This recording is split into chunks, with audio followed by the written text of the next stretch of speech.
Oh, natakasa hii kitanda yangu. Siku ya leo niko na mgeni Njoki anakuja. Hii kitanda imejaa kunguni. Kitanda naitakasa mbele yako. Saidia, saidia. Njoki akikuja kulala kwa hii kitanda, kila kwa hii kitanda. Saidia hizi kunguni zikitoka kuja kumuuma. Zisimuone zinione mimi. Zimezoea kunikula mimi. Hizi kunguni kukiwezekana zipumbaze, zikuja kuuma Njoki, zisimuone zinione mimi. Ama kukiwezekana hizi kunguni zitoe meno, zifanye kibagoyo. Zikikuja kumuuma ziwe hazina meno. Ziwe hazina meno. Ziwe hazina meno, zisiweza kumkula. Hizi kunguni zina aibu sana.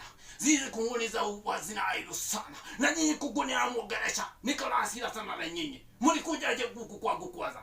Nyinyi mnajua niko na mgeni leo. Mkijaribu kumuuma hivi huyu mgeni, mimi na nyinyi nitapambana na nyinyi vibaya sana. How comes you came to my bed?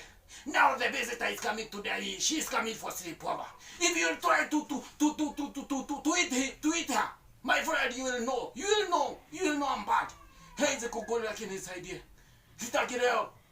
Sitaki leo ziniaibishe. Kuna uwezekano zikiweza uma Njoki hatarudi tena kwa hii nyumba. Hizi kunguni naziongelesha. Namuongelesha. Namwambia tafadhali. Leo msitokee. Na hizi saidie. Hata ukiweza zipe usingizi zisiamuke. Zipe usingizi zisiamuke. Zipe usingizi usiku ya leo zisiamuke. Leo ni siku muhimu. Lakini nyinyi kunguni nyinyi. Mimi leo msiniaibishe tafadhali.